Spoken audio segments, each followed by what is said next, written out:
So hello दोस्तों, welcome my YouTube channel. कैसे हो? आई होप आप सभी लोग अच्छे होंगे। तो आज की वीडियो होने वाली है, आज है 15 अक्टूबर। तो आज हम बात करने वाले हैं एपीजे अब्दुल कलाम के बारे में। तो आज 15 अक्टूबर उनको बर्थडे है, तो उनके बारे में कुछ बेसिक इंफॉर्मेशन एंड वो कितने जुनूनी थे, वो अपने कार्य को लेकर कितने फोकसली थे। तो उनके बारे में इतना भी अपने काम के बारे में उनको पागलपन था, उनको जुनून था, तो उसके बारे में छोटी सी दो कहानी सुनाना चाहता हूँ। तो ओके, वीडियो करते हैं स्टार्ट, लेट्स गो। एक बार हुआ क्या था, जो डॉक्टर एपीजे अब्दुल कलाम थे, वो एक बार अपनी लैब के बाहर एक फार्म हाउस में नहा रहे थे।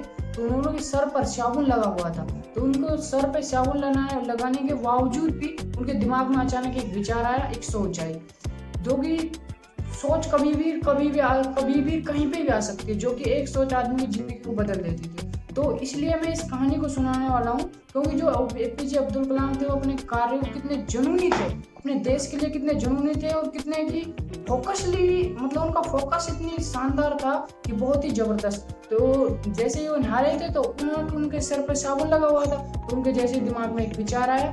विचार आने के जस्ट बाद ही उन्होंने क्या किया कि वो भाग के वहां से भाग कर आए और अचानक लैब में घुसे, और लैब में घुसने के बाद और उसने जो विचार था वो अपना सारा डायरी में उतारा। तो जैसे ही अब्दुल कलाम को उसके आसपास साथियों ने, जो उसके लैब के में साथ उसके काम करते थे, तो उनको देखा और उन्होंने बोला कि ये क्या, मतलब ये क्या कर रहे हैं, देखो साबुन लगा के। तो उन्होंने बाद में जो वो स्नान करके आ गए थे, तो उन्होंने अब्दुल कलाम ने बताया था कि मेरे दिमाग में ऐसे एक विचार आया था, जो कि एक बहुत ही पे अगर फोकसली अगर वर्क किया जाए तो अच्छी खासी हम जो है कि अच्छी खासी एक सर्च कर सकते हैं, खोज कर सकते हैं, अच्छी खासी खोज कर सकते हैं, सर्च कर सकते हैं। तो उसमें हुआ क्या था, जैसे ही उन्होंने ये बात उन पर रखी, तो वो सारे के सारे दंग रह गए कि इतनी जुनूनी और इतना, मतलब कि त्याग, इतना जुनूनी और इतना त्याग था उनको भारत के देश को लेकर कि बहुत ही ज्यादा।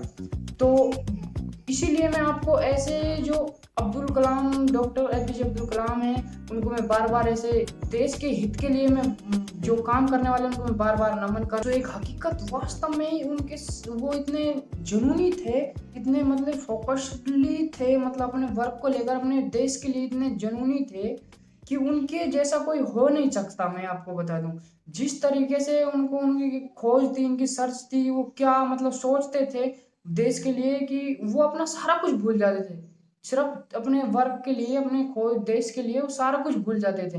तो एपीजे अब्दुल कलाम ने एक बार हुआ क्या था कि उनकी शादी के कुछ ही दिन बाकी थे, तो वो अपनी शादी को भूल गए थे।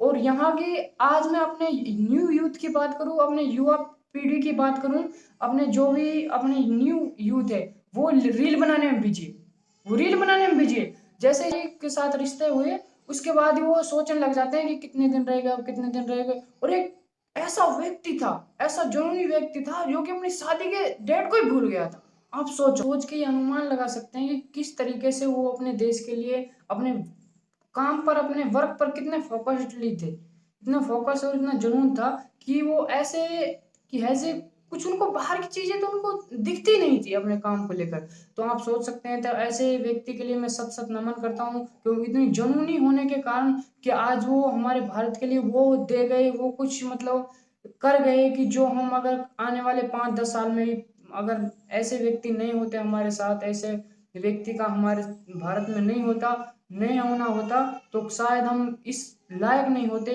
जिस तरीके से उन्होंने हमारे को, इस देश को किस तरीके से हमारे देश को आगे रिप्रेजेंट किया है, कितने जबरदस्त तरीके से, तो वो इतनी खोज कर गए वो हमारे देश के लिए।